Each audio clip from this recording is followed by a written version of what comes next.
Kirori Mal college के सुंदर प्रांगण के इस सुंदर भव्य भी कह सकते हैं, कोजी है पर दिल बहुत बड़ा है इस ऑडिटोरियम का।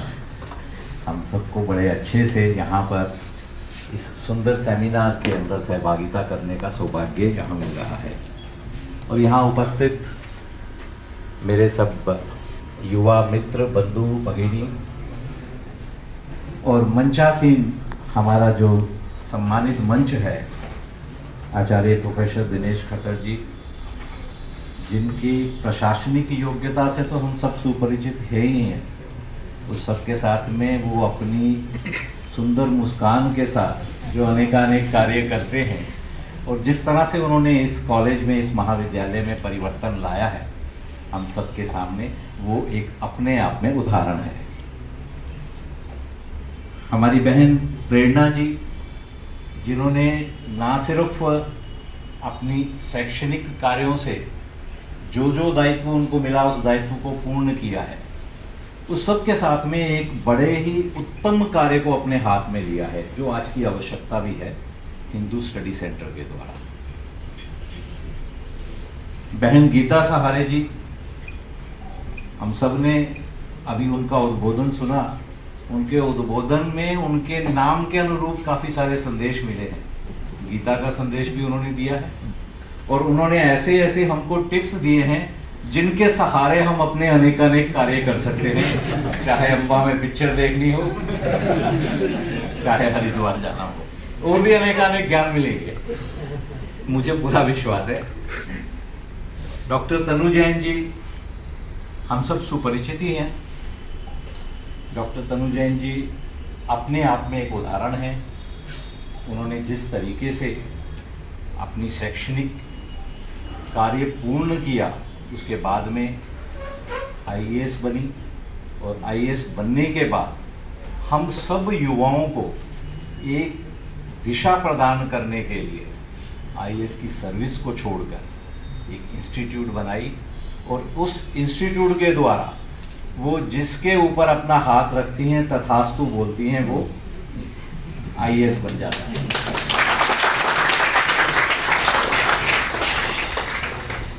यहाँ के सभी कॉलेज के हमारे प्रोफेसर्स, लेक्चरर्स और सब अध्यापक गण जो यहाँ आए हुए हैं, प्राध्यापक, मुझे लगता है कि हम सब लोग, ऐसा हमें सौभाग्य कम ही मिलता है कि हम सेवा जैसे विषय के ऊपर चर्चा करें, चिंतन करें। अभी आ रहा था ऐसा कि युवाओं में सेवा का क्रेज नहीं है। सच्चाई ये नहीं है। सच्चाई तो ये है कि युवा चाहते हैं आगे बढ़कर प्रत्येक ऐसे कार्य को करने के लिए जिनको हम उनके सामने चैलेंज के रूप में प्रस्तुत करें। ये आज की जो जेन जेड है, यही कहेंगे या जेन जी कहेंगे? चलिए, तो जेन जी के बारे में बात करें। तो ये जेन जी क्या सोचती है? कुछ ध्यान में है आपको? कोई बता सकता है?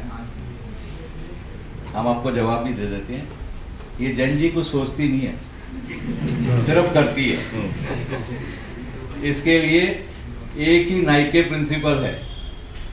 वो क्या है नाइके प्रिंसिपल? हम सबको पता है ना, मैनेजमेंट जस्ट डू इट। तो हम उस पर चलते हैं। इसी तरह से अपने सेवा कार्यों को वो सिर्फ जस्ट डू इट वाले प्रिंसिपल ही चलती है। सोचती कम है, करती है। मैं आज आपको अपने एक दो अनुभव बताऊंगा। आज से 15 वर्ष पहले मैं लंदन में गया। लंदन में हिस्टोरिकल म्यूजियम है, लंदन म्यूजियम। हम म्यूजियम में जब जाते हैं तो जाते ही मुझे सबसे पहला आगे एक चित्र मिला था और उस चित्र में एक सिख सैनिक जो ब्रिटिश आर्मी के थे, वो एक घोड़े के ऊपर बैठे हुए थे और सामने एक फ्रांसीसी महिला थी, वो नीचे थी। वो घोड़े पर बैठे हुए अपना भोजन उसको दे रहे थे।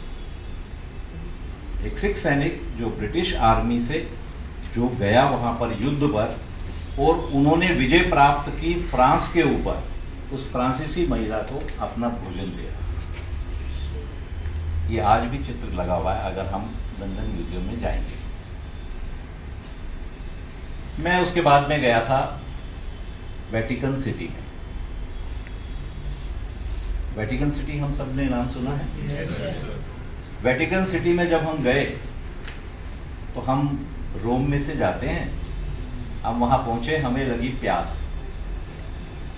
जब प्यास लगी तो पानी पीना है, तो हमने इधर उधर देखा। जैसा कि हमारा स्वभाव है, हम अपने धार्मिक स्थल में जाते हैं तो पानी पीना हो तो क्या करते हैं, प्याऊ बना हुआ है वहीं पर ही, कहीं ना कहीं पास में प्याऊ होगा, उसमें पानी पीने को मिल जाएगा। पानी छोड़िए, जैसा अभी बहन गीता जी ने बताया ना, भोजन भी मिलता है, रहने का भी मिलता है, हमारे प्रत्येक धार्मिक स्थल में है। पर आपको हैरानी होगी ये जानकर कि वहां पर मुझे पानी की बोतल के लिए 3 यूरो देना पड़ा। बाहर वो पानी की बोतल 1 यूरो में मिलती। एक और हमने समाचार देखा था कुछ दिन पहले, लगभग 3 वर्ष पहले। अगर आप गूगल करेंगे तो आपको कोलंबिया में, कनाडा के अंदर एक विद्यालय के अंदर खुदाई की गई। जब एक नया भवन बन रहा था तो उसमें से नीचे से कुछ हड्डियां मिली थी, कुछ बोन्स मिली थी। और वो बोन्स किन की थी? वो छोटे बच्चों की थी। तो जब उसको खोज की गई तो ये पता चला कि आज से लगभग 100 वर्ष पहले जो वहाँ के लोकल लोग रहते थे, उनको पढ़ाई के लिए लाया जाता था। बच्चों को पढ़ाई कहा जाता था, पर वो पढ़ाई नहीं होती थी। उनका पूरा, उनकी सोच बदलना, उनको धर्मांतरित करना, ये सारे कार्य को किया जाता था। और उसी क्रिया में उनमें से कई बच्चों को, उनको टॉर्चर किया जाता था और उनकी दुखद मृत्यु भी हो जाती। ये उनकी बॉडीज थी, उनके बोन्स थे। तो जब वहाँ के सरकार ने, कनाडा सरकार ने इसको दोबारा बाकी सब विद्यालयों में भी देखा तो ऐसी सैकड़ों घटनाओं का पता चला। अब ये अंतर देखिए,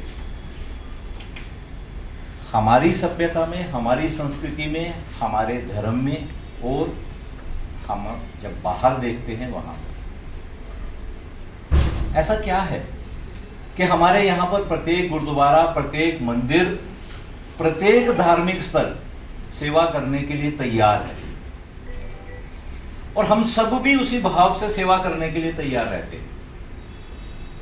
कोविड आया था, कोरोना काल आया था, हम सब ने देखा कैसी विकट स्थिति आई थी। उस टाइम पर बाकी जगह क्या हुआ था?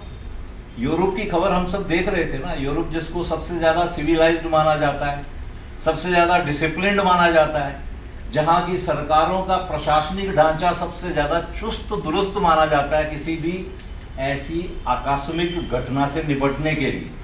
पर वहां क्या हुआ?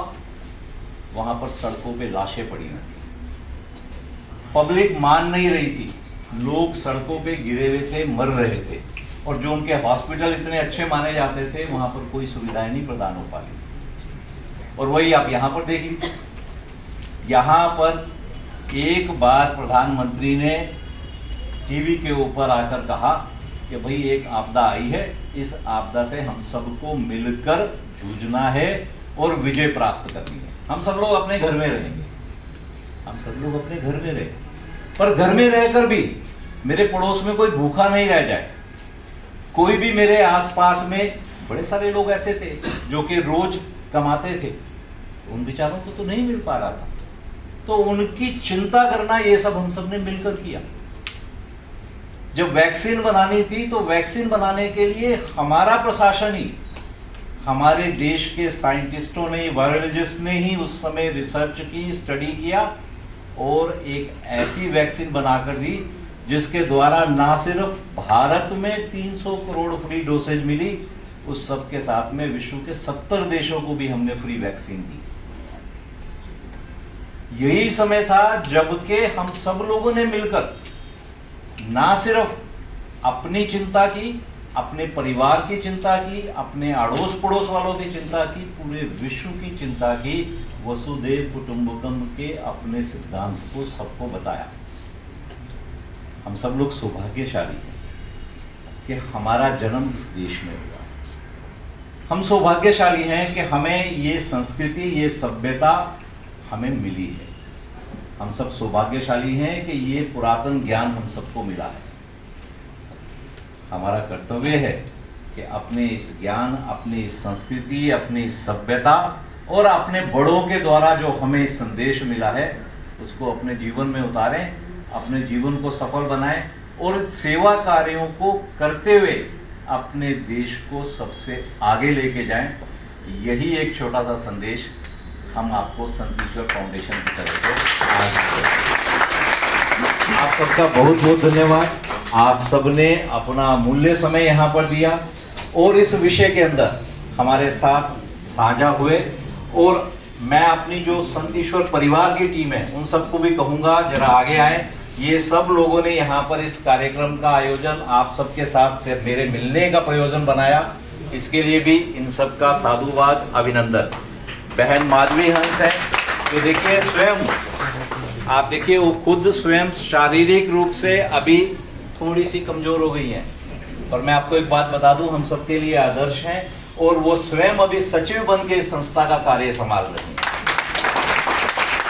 हमारे साथ आशुतोष जी हैं, वैभव जी हैं और पीछे अनुष्का जी हैं और मेरी सारी टीम है, रश्मि जी हमारे कार्यालय से हैं, ये सब लोग हैं। और ये सब लोगों ने आप सबके साथ इस सेवा कार्य में, इस यज्ञ में आप सब जुड़े, इस कार्य प्रयोजन से इसका आयोजन किया।